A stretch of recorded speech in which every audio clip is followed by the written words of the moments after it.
So tell us about yourself. Hi, I'm Denise. I'm Ray's partner, and when I met Ray, he was already beekeeping, and I've always loved nature and bees. Basically, got hooked onto it, and now we basically work together on the hives every day.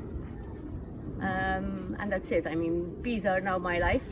I can't imagine myself going a day without literally going on the bees and hearing the buzzing. Great. And speaking of bees, Yeah. tell us about the local bees in Malta. So the local bee, we have actually an endemic species, which is the black bee, and it's the Apis mellifera rutinary. Back in the days, it was the only bee on the island.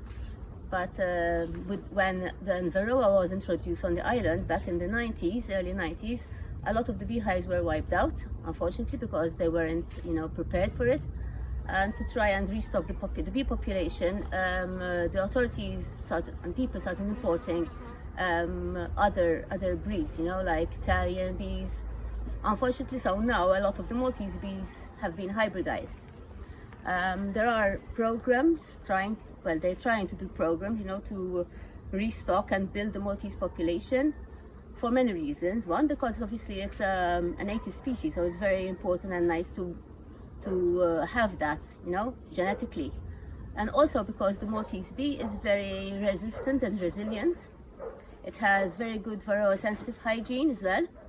And it's also very hardy for our very hot weather. So whereas, for example, a buckfast bee would be inside the hive trying to cool off in the heat, the Maltese bee would be out foraging, and even in 40-degree weather, you would still hear them buzzing around.